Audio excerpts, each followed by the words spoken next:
What's the deal with the helipad in back? The solar panels. What was this place? A dump.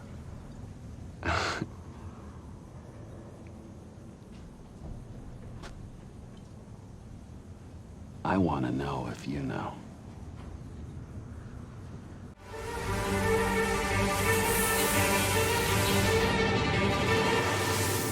Welcome to NocBro Nation. Welcome back, guys. Jarrell here. And I'm Josh, and we have another Walking Dead video for you, and that is the truth behind Jthe's Junkyard and the connection to CRM. Woo! Yeah, this is the topic we've been wanting to talk about for quite some time. Now that the Walking Dead has taken Rick Grimes, we know it's CRM. It's been confirmed who the group is. But what about Jthe's involvement and how long she has had that junkyard in the condition that it was, and what it was using, what it was being used for? Because we got a lot of hints during some of the episodes. And now, according to the Walking Dead fandom wiki page, before the apocalypse, the junkyard was just a normal junkyard. Okay, that's fine. It was a massive area junkyard, right? But what changes did we see in that junkyard? Well, number one, a helipad. A helicopter. Well, not just a helicopter, it was a helipad. Well, we saw a helicopter. Yeah, we did. But I mean, so was this a helipad that was being brought there to be junk? I don't know. I can't take it out of the possibility of, hey, let's replace a helipad, take that one to the junkyard. Yeah, no. It's possible. No. Maybe not. The shipping containers. Now, would they send shipping containers to a junkyard? Yes, but the shipping containers seem to be very well hidden. And one of them, specially made. Well, not just specially made, but the placement of those things. There were a few of them. Mm-hmm. And the placement of them was questionable, right? I mean, I think at one point all of them came out of one of them. Mm-hmm. So you gotta, maybe there was an underground bunker leading to one that we actually never saw. Yeah. Because look, there was maybe, 20 scavengers? Roughly 20 scavengers. And the amount of land of that junkyard was massive. They're all not just hanging out in a trailer in the dark, right? Like, that's not happening. And they weren't in Jthe's special one. And we don't know if... Did they even know about that? Exactly. Did the other scavengers know about Jthe's, one, CRM connection, and two, her special container, which we're going to talk about now? Yeah, so I mean, her special container was just magnificent. Skylight. It was something that I would want to live in. Pristine. Yeah. I'm talking, you would think there'd be dust everywhere. The thing was pristine. Yeah. And now, did the other junkyardians, the scavengers, have that type of quality in theirs? We don't know, because we never saw them. We have no idea where they stayed. Yeah. They could have stayed in a tent in the trash. We have no idea. But what I really think is, though, I think Jthe's was just, everyone that was a scavenger, you know how Jthe's changed the way that she spoke? Yeah. I think she created this persona to hide everything. Because number one, the canned food with the CRM logo on it, when we saw her take that food out, it was kind of in an interesting location where you kind of almost had to dig for it. It didn't seem like that was maybe food that she was sharing with everyone else. I think what they did was they went out, they scavenged, they made deals with people, give me food, we'll give you this and this. I think that food was specifically for her. Oh, absolutely. And in also receiving gifts from CRM for the people that she traded with them. And putting two and two together, look, what's the first time we actually saw a CRM connection with Jthe's? What did Jthe's look like? She was in plain clothes. Mm-hmm. She changed her style completely. Yeah. She dropped the facade of the scavengers as soon as she, one, lost the scavengers. Right. And two, realized that it was maybe time to get out of Dodge. Mm-hmm. And she had a direct connection with CRM. She had a walkie-talkie direct to them for, she was going to try to sell Negan. She was going to try to sell Gabriel. And it's just... The big thing that I want to mention is the revelation from Simon. When Simon was there... I'm so happy that I saw this on the list. We talked about this on a previous video, I could not remember. There was a specific line that Simon said that really makes you question, if he knew about it, and I'll let you go into it. Yeah, so the when Simon went to the Scavengers wanting an apology from Jadis, and this is when they killed them all, he asks Jadis, what was this place, right? And she says, just a junkyard. He's like, what's with the helipad and solar panels? They had solar panels too. She's like, just a junkyard, right?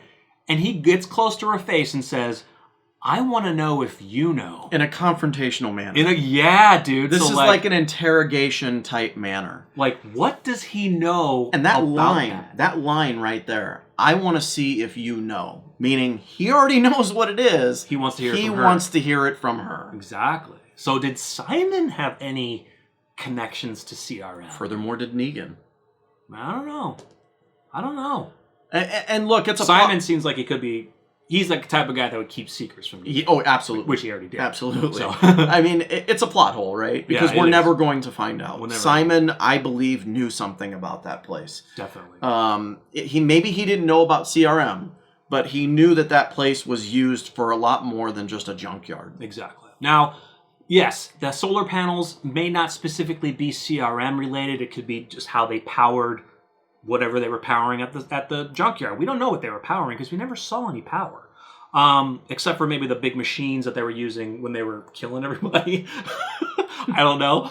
But, yeah. Or her bunker. It was lit up. Her bunker. The lights turned on. That is true, her bunker, yeah. So then we'd have to assume that the other scavengers had, in their facilities, their homes, they had power as well. We're led to believe that. We don't know that. We don't know that. We never saw it. I have a feeling that as dirty as they were, again, Jadis was dirty as well. Right. But I think Jadis was hiding from it.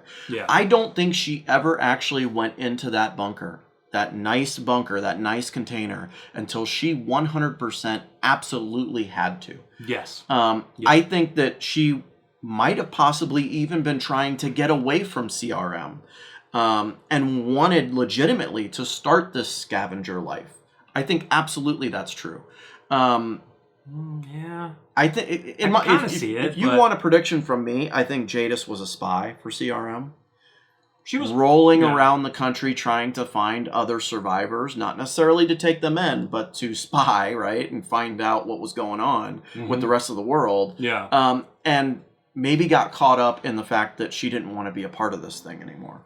And see, that's the thing. Like, what did CRM hold over her? Because it seemed like she was wanting to get away for some time. And so they were always asking her, do you have an A? Do you have an A?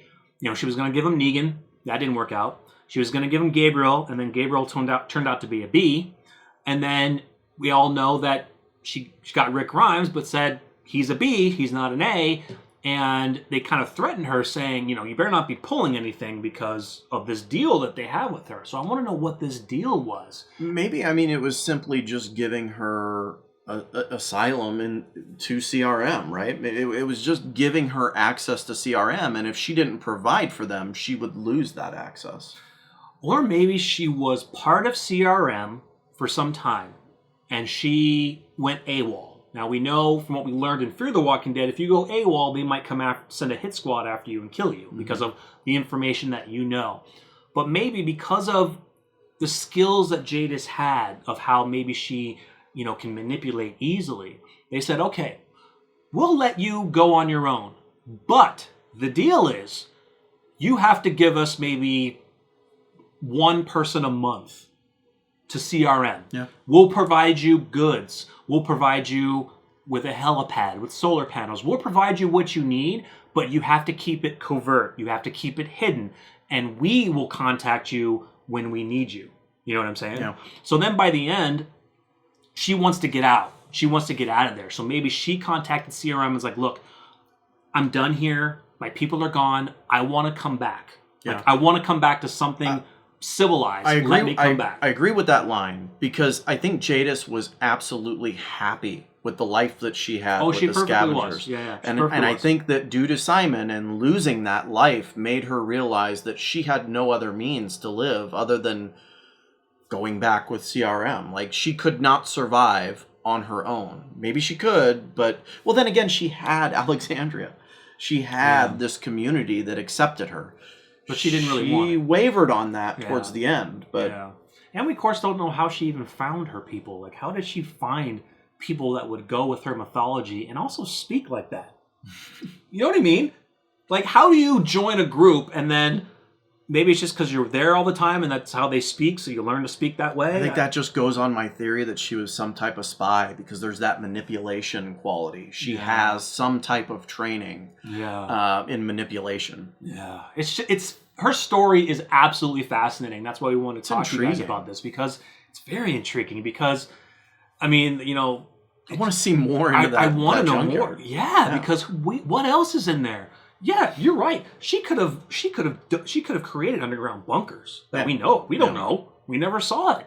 She could have used her people to create these bunkers, and maybe the two people that she trusted the most, that one woman and the guy, maybe those were her two leaders that maybe they might have known, but everyone else was oblivious. Yeah, I don't know if she would trust people that much. Yeah, I think that she developed this life, and she said, I want nothing to do with CRM, so I will shield them away as much as possible and create this facade. Yeah. But yeah, I mean, it's not just... maybe we'll get the answers with the World Beyond. Maybe we'll get some answers with CRM. I mean, we're going to get answers on CRM. Yeah. But will Jadis arrive in any of those answers? In World Beyond? Yeah. Except for hopefully the movies. But World Beyond would be cool if they maybe mentioned a woman. Or a junkyard. Dude. If they mention, oh yeah, we had this old base number 15. It was an old junkyard. It lasted for a while and then it went dark. Dude, that'd be sweet. That'd be so sweet. That'd be sweet. We would know exactly what they're talking about. Yeah. But yeah, I mean, you know, the other thing that we've mentioned, and sorry for repeating, but you know, wondering if Simon actually knew what was there. You know, did he see helicopters coming there every once in a while? You had to have. You know? You had to have. Yeah. And if that's the case, if we're really going to say that Simon knew, about the helicopters, then my first thought would be, wouldn't Simon be fearful for retaliating against her if he knew the power that she had at her hands? Yeah, so maybe he didn't... He was psycho. Unless he didn't care. Exactly. Unless he didn't care. The dude was psychotic. Yeah, that is true, because, you know, you're wiping everyone out and leaving her. Maybe he truly thought she didn't know. Yeah, maybe. Maybe she hid it so well to where, you know, he wasn't going to interrogate her about it, but maybe he just... Maybe by her... Because again, he's looking at a woman that talks strange. Yeah. He's looking at a woman that... does weird art. Exactly. Like, to him, this is a psychopath. Right. To him, it's just, she just has a helipad and solar panels for whatever, but she stumbled upon a good situation. Exactly. Yeah. But I still want to know what Simon knew. Tell us, AMC. We may never know. We'll never know about that. But guys, we just wanted to talk to you about this. We would love to hear your comments. You know, how deep does Jadis's connection to CRM go? We know we're going to learn more with the Rick movies if she's casted. Still no confirmation.